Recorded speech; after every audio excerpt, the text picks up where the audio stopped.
Beberapa waktu yang lalu, saya sempat mengikuti ujian topik 2 di Korea Selatan dan alhamdulillah masih diberi kelulusan. Penasaran buat teman-teman mengenai apa itu topik dan juga cerita saya lulus ujian topik 2? Tonton terus.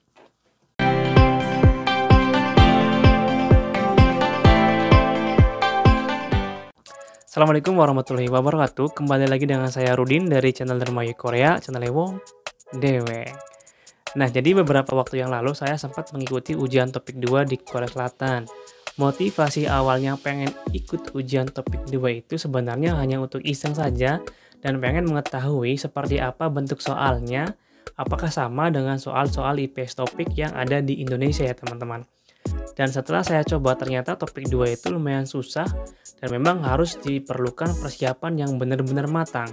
Karena ternyata setelah saya coba, tipe soalnya itu lumayan rumit dan bahasa-bahasa yang digunakan lumayan asing bagi telinga saya, teman-teman. Nah, sebelum saya bahas ke situ dulu lebih jauh, saya pengen jelasin dulu buat teman-teman yang mungkin belum tahu apa itu ujian topik. Nah, jadi selama ini kita mengenal istilah ujian IPS topik.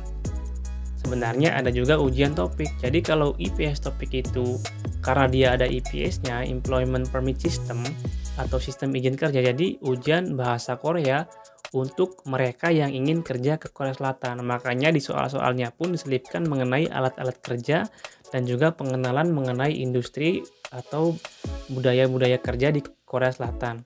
Sedangkan kalau ujian topik sendiri biasanya ujian topik sendiri ini adalah ujian yang diadakan untuk mengetahui level kemampuan bahasa Korea kita itu ada di mana. Topik sendiri dibagi secara garis besar itu ada dua ya teman-teman. Ada topik 1 dan juga topik 2 atau topik kecil dan topik besar. Topik 1 ini terdiri dari dua level 1 dan juga level 2. Ya, di sini itu sebenarnya level-level beginner. Sama dengan soal-soal IPS topik ya. Hanya saja dalam soal topik ini semua soalnya itu murni membahas mengenai ilsang sengwal ya, mengenai kegiatan sehari-hari di Korea.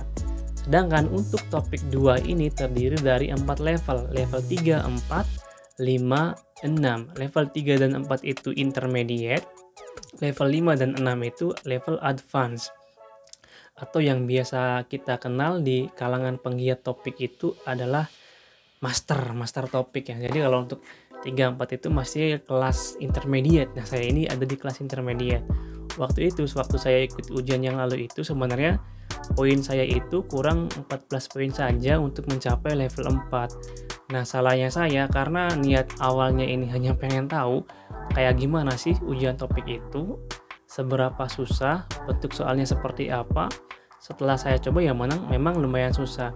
Jadi di topik 2 ini yang topik besar ini dibagi menjadi 3 sesi ya teman-teman. Sesi yang pertama itu sesi sama ilgi, detki, sama list segi. Jadi yang membedakan antara topik 2 dengan ujian IPS topik dan topik 1 ini, dalam topik 2 itu ada ujian menulisnya.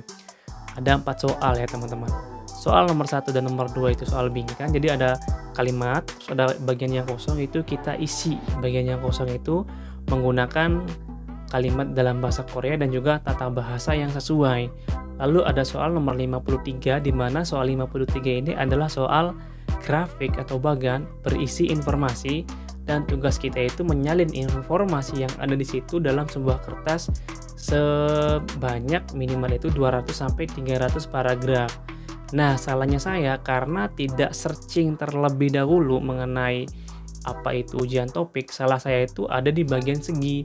Karena pada saat saya mengisi bagian segi ini, yang soal nomor 3 dan 4 itu, karena saya juga nggak tahu dan pertama kali mengikuti topik, ya saya asal ngisi saja dan ngisinya pun nggak beraturan.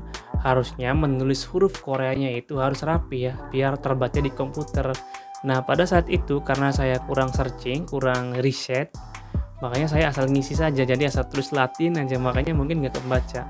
Jadi di poin segi itu saya dapat kecil sekali ya poinnya teman-teman. Jadi yang dapat poin itu hanya poin nomor 1 dan 2, nomor 3 dan 4 yang mana merupakan poin yang paling tinggi itu saya malah dapat 0 dapat karena kurangnya riset. Nah, terus sekarang kita tahu mengenai ujian topik. Lalu apa sih kegunaan topik ini? Nah, buat teman-teman yang belum tahu, ujian topik ini sertifikatnya itu bisa dipakai untuk menambah poin kelulusan buat teman-teman yang sudah berada di Korea, pemegang visa E9 ke E7. Apa itu visa E7? Visa E7 adalah visa yang mana, saya ambil kesimpulannya supaya teman-teman memahami, yang mana memungkinkan kita itu bekerja tanpa ada batas waktu tertentu. Jadi kalau selama ini kita mengetahui bahwa kita itu bisa bekerja ke Korea Selatan selama 2 periode, 4 tahun 10 bulan, pulang lalu 4 tahun 10 bulan lagi. Nah, untuk pemegang visa E7 itu tidak terikat waktu. Meskipun kita sudah 2 kali bolak-balik ke Korea dalam jangka waktu 4 tahun 10 bulan, terus datang lagi 4 tahun 10 bulan, itu pemegang visa E7 bisa kerja selama yang dia inginkan, selama yang dia mau. Itu manfaat visa E7. Nah, sertifikat topik ini yang saya ikuti kemarin bisa menunjang poin kelulusan untuk mengganti visa ke visa E7.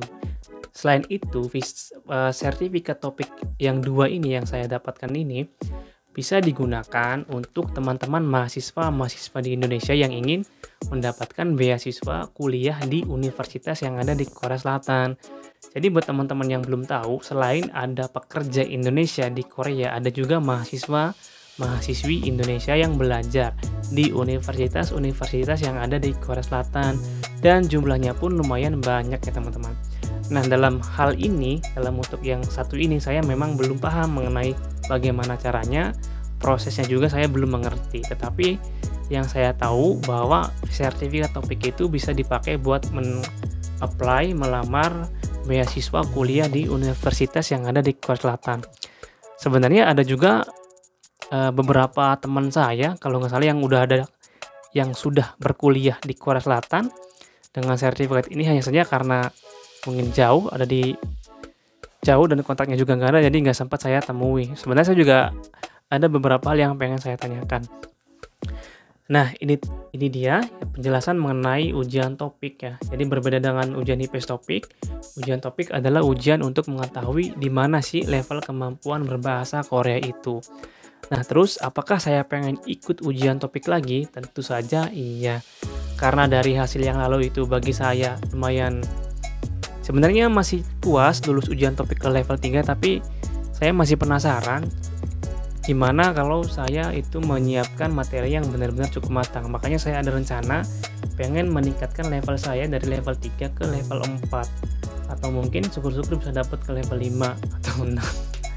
Tapi buat ke level 4 atau 5 aja sudah alhamdulillah ya. Bisa menambah level kemampuan bahasa Korea saya. Nah, mungkin ini saja yang pengen saya sampaikan.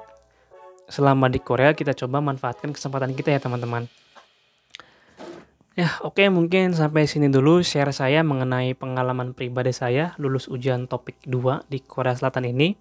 Semoga info ini bisa memberikan wawasan lagi buat teman-teman semuanya yang masih ada di Indonesia, dan juga mungkin penonton saya yang ada di Korea Selatan bisa menambah wawasan mengenai topik ya teman-teman. Semoga video ini bisa bermanfaat. Sampai ketemu di video Dharma Yuk Korea berikutnya. Terima kasih sudah menonton. Assalamualaikum.